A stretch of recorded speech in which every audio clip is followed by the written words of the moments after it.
প্রধানমন্ত্রী নরেন্দ্র মোদী বলেছেন আগামী 1 বছর সোনা কেনা থেকে বিরত থাকুন। এ নিয়ে আতঙ্কে রয়েছেন বাংলার স্বর্ণশিল্পীরা। সবচেয়ে বেশি আতঙ্কে রয়েছেন পশ্চিম মেদিনীপুরের ঘাটালের মানুষ, বললেন সমাজসেবী শিল্পপতি এস আলম। তিনি বলেন, প্রধানমন্ত্রী স্বর্ণশিল্পী সংগঠনের কর্তাদের সঙ্গে কথা না বলে কোনো সিদ্ধান্ত নেবেন না। জুয়েলারি ইন্ডাস্ট্রিতে একটা ব্যাপক প্যানিক সৃষ্টি হয়েছে এবং বিশেষ করে আমাদের ঘাটাল মহকুমা যেহেতু পুরোপুরি জুয়েলারি ইন্ডাস্ট্রির সঙ্গে ডিপেন্ড করে ইকোনমি, এবং প্রত্যেকটা পরিবারের একজন কি দুজন তারা স্বর্ণ শিল্পের সঙ্গে যুক্ত, তার জন্য ঘাটাল মহকুমায় একটা ব্যাপক প্যানিক সৃষ্টি হয়েছে। আমি ঘাটাল মহকুমাবাসী এবং পশ্চিমবঙ্গবাসীকে বলবো যে ব্যাপক প্যানিক হওয়ার কোনো দরকার নেই। আপনারা প্লিজ একটু ধৈর্য ধরুন, কারণ আমাদের মাননীয় প্রধানমন্ত্রী এই অ্যানাউন্সমেন্ট করার পরে এখনো পর্যন্ত কোনো রকম কোনো সার্কুলেশন আনেনি এবং কোনো রকম কোনো পলিসি এখনো আনেনি। আশা রাখছি আমরা খুব তাড়াতাড়ি জুয়েলারি ইন্ডাস্ট্রির যারা এক্সপার্ট আছে এবং জুয়েলারি ইন্ডাস্ট্রির যারা শীর্ষস্থানের লিডার আছে তাদের সঙ্গে আলোচনা করে মাননীয় প্রধানমন্ত্রী এমন কিছু সিদ্ধান্ত নেবে যাতে জুয়েলারি ইন্ডাস্ট্রিতে কর্মরত আজকে যে 1 কোটি ডাইরেক্ট এমপ্লয় আছে, লোক কাজ করছে, তাদের ক্ষতি যাতে না হয়। আজকে প্রায় জুয়েলারি ইন্ডাস্ট্রিতে 75 লাখ লোক ম্যানুফ্যাকচারিং এর সঙ্গে জড়িত আছে, তার মধ্যে প্রায় 40 থেকে 50 লক্ষ বাঙালি স্বর্ণশিল্পী আছে। আমি এই ভিডিওর মাধ্যমে আমাদের রাজ্য সরকার এবং কেন্দ্র সরকারকে আমি অনুরোধ করব যে ভারতে আজকের দিনে প্রায় 35 থেকে 40 হাজার টন সোনা আছে। এই সোনাগুলো ম্যাক্সিমাম লোকের ঘরেতে পুরনো জুয়েলারি কিংবা লোকের লকারেতে ইনভেস্টমেন্টের জন্য বুলিয়েন কিংবা মন্দিরের ট্রাস্টে কিংবা ট্রাস্টি বোর্ডেতে অনেক সোনা পড়ে আছে। যদি এই সোনাগুলোকে ভারত সরকারের পলিসির মাধ্যমে এগুলোকে যদি সার্কুলেশনে আনা হয়, তাহলে আমাদের ভারতের আর বিদেশ থেকে সোনা ইম্পোর্ট করতে হবে না। আমাদের ভারতের সোনাই সার্কুলেশনে আমাদের ভারতের যে চাহিদা সেটা পূরণ হয়ে যাবে।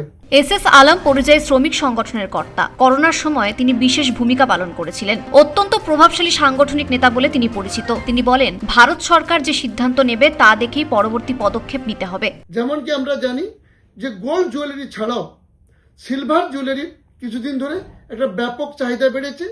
তো আমরা সিলভার জুয়েলারি ম্যানুফ্যাকচারিং এর শিফটিং নিজেদেরকে করতে পারি। এছাড়া ফ্যাশন জুয়েলারি কিংবা আর্টিফিশিয়াল জুয়েলারি কিংবা যেটাকে আমরা প্লেটিং জুয়েলারি বলি কিংবা সিটি গোল্ড বলি, এই টাইপের জুয়েলারিতেও আমরা শিফটিং হতে পারি, আমরা এই কাজগুলো করতে পারি। এছাড়া ল্যাব গ্রো ডায়মন্ডের জুয়েলারি, এছাড়া ডায়মন্ড জুয়েলারি, এছাড়া ডায়মন্ড কাটিং অ্যান্ড পলিশ এরও একটা বিশাল বড় মার্কেট আছে। এছাড়া ভারত পৃথিবীর সবচেয়ে বড় জুয়েলারি এক্সপোর্টার। তো তাই আগামী দিনে আমরা যদি এক্সপোর্টকে বিশেষ করে গুরুত্ব দিই, চাহে প্লেন গোল্ড জুয়েলারি হোক, চাহে সিলভার জুয়েলারি হোক, চাহে আর্টিফিশিয়াল কিংবা ফ্যাশন জুয়েলারি হোক, চাহে ল্যাব গ্রো ডায়মন্ড জুয়েলারি হোক, চাহে ডায়মন্ড জুয়েলারি হোক, তাহলে আগামী দিনে জুয়েলারি ইন্ডাস্ট্রির যারা ম্যানুফ্যাকচারিং এর সঙ্গে জড়িত আছে তাদের কোনো ক্ষতি হবে না। এছাড়া আমি আমাদের বাঙালি ভাইদেরকে অনুরোধ করব যে তারা যে অর্থোডক্স ম্যানুফ্যাকচারিং করছে তাদেরকে আগামী দিনে একটু ম্যানুফ্যাকচারিং এতে উন্নত হতে হবে এবং তাদেরকে মডার্ন ম্যানুফ্যাকচারিং এর মাধ্যমে এমন জুয়েলারি বানাতে হবে যেমন আমাদের ভারতের দেশেতেও তারা বিক্রি করতে পারে এবং তারা এক্সপোর্টও করতে পারে। এক্সপোর্টের জন্য একটু ভালো কোয়ালিটি এবং মডার্ন জুয়েলারি দরকার। এছাড়া আমি সকলকে অনুরোধ করব যে আপনারা এটা মাথায় রাখুন যে ভারতের অর্থনীতি অবস্থাতে আমাদের বিদেশি মুদ্রাটাকে ব্যালেন্স করার জন্যই হয়তো ভারত সরকার এই সিদ্ধান্ত নিতে চলেছে। কারণ আমরা জানি যে ভারত 4টে জিনিসের উপরে বিদেশের উপরে ডিপেন্ডেন্ট। একটা হচ্ছে অয়েল অ্যান্ড গ্যাস, একটা হচ্ছে ডিফেন্স সামগ্রী মানে মিলিটারি সামগ্রী, একটা হচ্ছে কনজিউমেবল ইলেকট্রিক্যাল প্রোডাক্ট বিদেশি প্রোডাক্ট এবং তার সঙ্গে গোল্ড অ্যান্ড সিলভার। কিন্তু অয়েল অ্যান্ড গ্যাস যেহেতু ডেলি জরুরতের জিনিস, সেজন্যে সরকার এটাকে কমাতে পারে বাট এটাকে বন্ধ করতে পারবে না। ডিফেন্সের যে জিনিসগুলো দরকার সেগুলো কিন্তু সেখানে কমানো যেতে পারে, সেগুলো বন্ধ করা দরকার না। কিন্তু দুটো জিনিস, একটা হলো কনজিউমেবল প্রোডাক্ট, যদি আমরা ভারত সরকারকে সহযোগিতা করে দেশকে ভালোবেসে যদি আমরা কমাতে চাই তাহলে এটা কমানো সম্ভব। এছাড়া জুয়েলারি ইন্ডাস্ট্রির গোল্ড অ্যান্ড সিলভার যদি আমরা আমাদের ঘরে থাকা যে সোনাগুলো আছে সেগুলোকে বের করে, চাহে সেটা পুরনো জুয়েলারি হোক, চাহে আমাদের বুলিয়েন হোক যেটা আমরা লকারে রেখেছি, সেগুলোকে যদি আমরা বের করে মার্কেটে সার্কুলেশনে আনি তাহলে আমাদের অর্থনীতি যে প্রবলেম যেটা আছে সেটাতে আমাদেরও কিছু না কিছু কন্ট্রিবিউশন হবে। তো তাই ভারত দেশকে যদি আমরা সত্যি ভালোবাসি তাহলে ভারত সরকারের যেই পলিসি আসবে সেটাকে আমরা সকলেই ওয়েলকাম করব।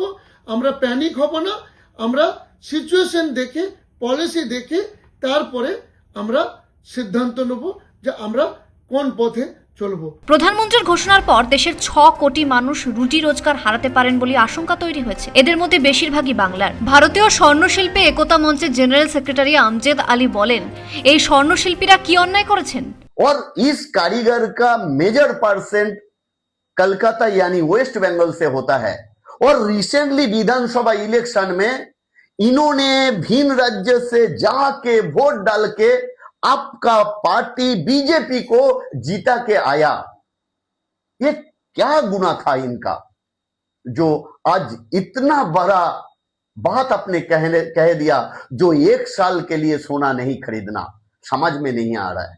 सो प्लीज मेहरबानी करके ये 6 करोड़ इंसान को जीने दीजिए, जैसा जी रहे वैसा उनको जीने दीजिए, ऐसा मत कीजिए। প্রধানমন্ত্রী নরেন্দ্র মোদী বলেছিলেন বিদেশি আমদানির উপর নির্ভরতা কমাতে। পশ্চিম এশিয়ার এই সংকটকালে দেশের মানুষ যদি ঐক্যবদ্ধ থাকেন, বিলাসিতা ত্যাগ করেন, কর্তব্য পালনে অবিচল থাকেন, তাহলে এই দুঃসময় কাটিয়ে উঠে ভারত আবারও শক্তিশালী হয়ে বিশ্বমঞ্চে আত্মপ্রকাশ করবে। ব্যুরো রিপোর্ট, পূবের কলম ডিজিটাল।